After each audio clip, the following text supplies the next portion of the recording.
Just before Christmas, I was down in Le Mesnil-sur-Oger. It was a damp, grey winter's day, but it was still pretty out in the vineyards, and I was in for a real treat because I'd been invited to visit Champagne Gimonnet-Gonnet to taste their base wines. Now this was going to be a great opportunity to understand more about how different the wines can be from one village to the next, even though they're only a couple of kilometres from one another, and all of them still in La Côte des Blancs area. And it was a great opportunity too to take a quick video to show you and share all this information with you too. So let's go and get started. Et vous avez des parcelles dans 5 des 6 grands crus. On a des parcelles sur Chouilly, Ouary, Cramant, Auger et Le Mesnil-sur-Oger. D'accord, donc vous êtes vraiment des spécialistes de blanc de blanc. Ah oui, depuis toujours on est dans la Côte des Blancs. Mais les familles Gimonnet-Gonnet de toute façon ont toujours été implantées dans la Côte des Blancs. Côté Gimonnet était un peu plus sur Cramant et le côté Gonnet un peu plus sur Le Mesnil. Et puis le temps a fait qu'on a du vignoble maintenant sur 5 des 6 villages, ce qui nous permet sur notamment notre BSA avoir un vin très équilibré qui va allier toutes les qualités des différents crus. Okay. Donc, ce qu'on peut faire, c'est commencer par le Ouary. Le Ouary, c'est les coqueluettes. Les coqueluettes, c'est une parcelle qui est tout en bas de Cramant. Qui est sur Ouary, mais tout en bas de Cramant, on est quasiment en face de la nouvelle cuverie chez Mouette. La pression. Ouais. Vous avez votre verre? Voilà, c'est bon, merci.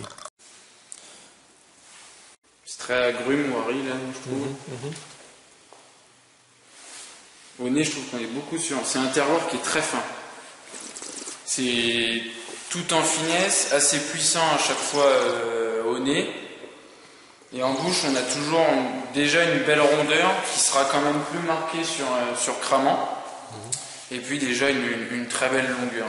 Et vraiment le côté agrume qui ressort pour cette parcelle. Ouary, pour moi, c'est vraiment le plus agrume, ouais. Après, ça ne sera pas forcément typique du terroir de Ouary. C'est vraiment aussi cette parcelle, on marque chaque année, ça nous donne des vins très fins. Qui nous donne le côté très agrume et très délicat.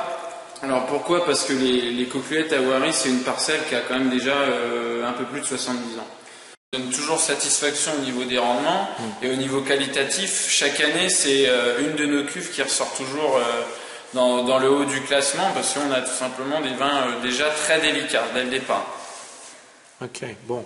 Passons donc à l'Auger.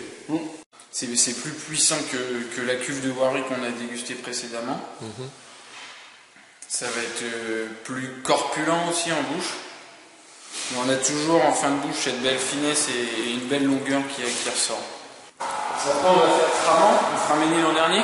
Donc la parcelle s'appelle les Bio. Donc là on est en plein cœur du terroir de Cramant. Cramant, pour moi c'est Cramant et Mesnil ressortent à chaque fois pour moi comme les deux fleurons de la Côte des Blancs. Après les deux ont des particularités bien différentes.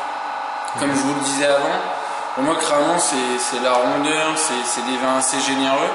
Sur le Mesnil on sera plus sur la minéralité, la finesse, la longueur en bouche. Le nez n'est pas du tout le même. Ah non du tout. Moins, je dirais moins agrume. Il y a un peu plus épicé. Oui.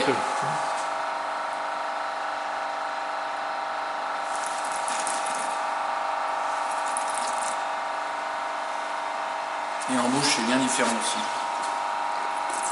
C'est déjà plus rond que Auger ou Ouary.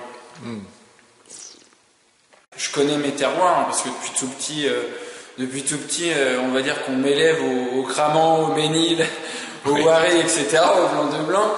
Comme Obélix, vous êtes tombé dans le bain et tombé. On est obligé, quand on est dans des familles comme ça, on est obligé de tomber dedans.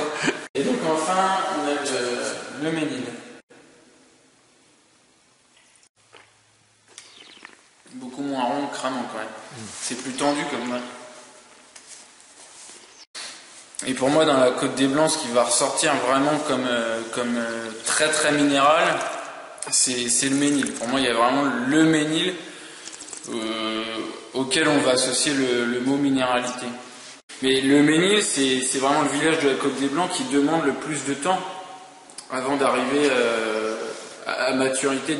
Ça demande vraiment à vieillir, le Ménil. On essaye d'éviter à tout prix d'avoir des vins trop vifs, trop jeunes. Malgré tout, on veut garder cette vivacité typique des blancs de blanc. On aime bien avoir un blanc de blanc qui nous réveille un peu les papilles en début de bouche et qui après va laisser place à beaucoup de finesse, d'élégance, de rondeur, ce que Cramant amène beaucoup. Et puis, que ce soit sur le Cara du Ménil ou même sur le millésime, on a vraiment la minéralité qui ressort de par le fait qu'on y ajoute du Ménil. Et le Cara du Ménil, c'est votre cuvée de prestige? C'est notre cuvée de prestige, on l'a sortie exactement en 2008. La première bouteille de Cara était issue de 2003. Et puis on en a refait en 2005, qu'on a à la vente en ce moment. Donc ça sera un vin très minéral, très fin, on est sur le côté agrume, un petit peu pain grillé aussi. Une belle longueur, et puis on attend toujours minimum 5 ans avant de la mettre en vente. D'accord, à cause de la particularité du Ménil qui demande à vieillir quand même assez longtemps avant de pouvoir se déguster dans les meilleures conditions et avec beaucoup de plaisir.